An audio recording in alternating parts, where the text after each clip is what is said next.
सब ठीक?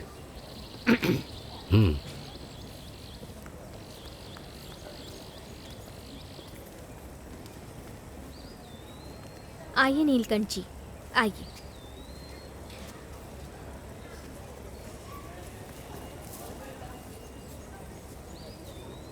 चंदा मामा दूर के, पुए पकाए पूर के, आइए सर। आप खाएं थाली में।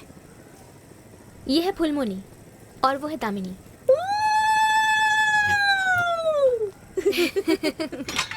ये है आपका कैबिन।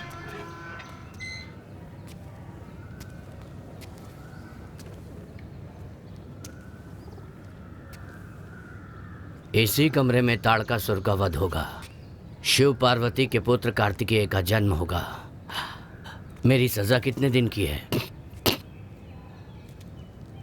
कालिदास के कुमार संभव के 8वें अध्याय को सोच रहा हूं यहां बैठ के ट्रांसलेट कर लूं।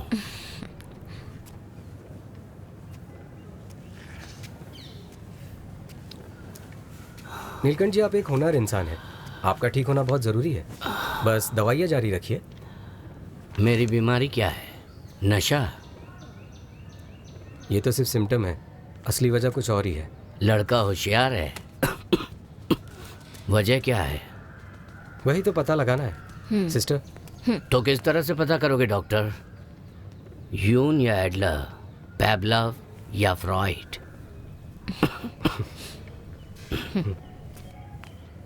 आप अभी आराम कीजिए, हम बाद में बात करते हैं। ओह, जब बात करनी ही नहीं है तो मैं कहीं से घूम के आता हूँ। तुम कहीं नहीं जाओगे। नहीं नहीं, मैं वापस यहीं आ जाऊंगा, वादा करता हूँ, प्रॉमिस। मेरा लाखों रुपए का काम पड़ा है दुर्गा। नीलकंठ जी प्लीज़ जिद मत करिए, बैठ जाइए। थोड़े पैसे दो ना। नहीं, फिर शराब पीने बैठ जाओगे, यहाँ वापस नहीं आओगे। दो ना यार, क्या देखिए, ये आपके सिनेमा का सेट नहीं है। यहाँ का निर्देशक मैं हूँ, आपको मेरी बात सुननी पड़ेगी। बैठिए। तथास्तु। बड़े ही जिद्दी इंसान हैं। डॉक्टर क्रिएटिव साहब, इंसान है ना। डॉक्टर साहब ज़रा ध्यान रखिएगा, किसी की सुनते नहीं है। और इनके अलावा मेरा। आप फिक्र मत कीजिए, यहाँ उनका ध्यान रखा जाएगा। Thank you.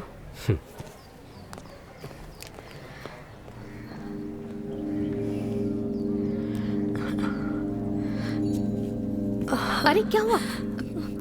सर जरा इन्हें चेक कीजिए ना। क्या ये हुआ? कह रही थी इनके सर में बहुत दर्द होता है। क्या हुआ? नहीं नहीं, जरा अपनी पल्स दिखाइए। दिखाइए ना।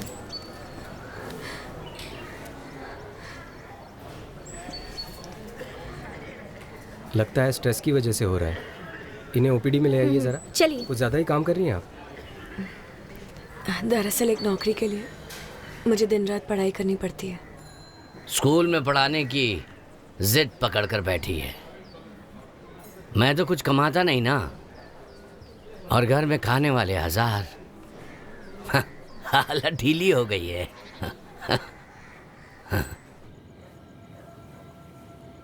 जानती हो दुर्गा, कालिदास असल में मूर्ख ही थे, पर राजकुमारी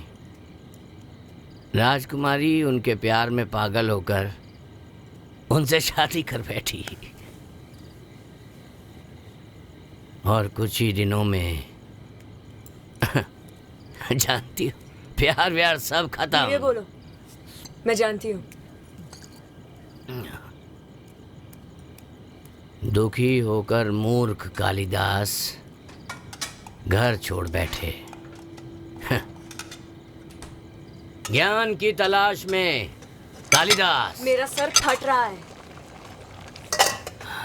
ज्ञान प्राप्त करने के बाद कालिदास जब घर लौटे तब राजकुमारी विद्योत्मा ने उनसे पूछा, तुम क्या ज्ञान में मेरी बराबरी कर सकते हो? सुनकर कालिदास ने क्या किया? 3 महाकाव्य लिख डाले। तुम्हारा खाना लगा देती हूँ, खा लो। पीकर तमाशा मत करो। और तुम मेरी बराबरी कभी कर भी नहीं सकते। 6 फिल्में बनाई है, इतने सारे नाटक और डॉक्यूमेंट्रीज। कौन कहेगा कि तुम शरीफ आदमी हो?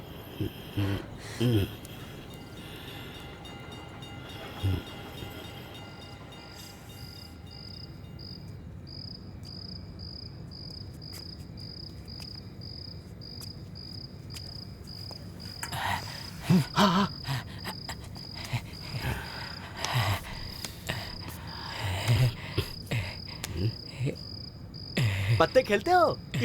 29 हम लोग खेलते, रोज खेलते।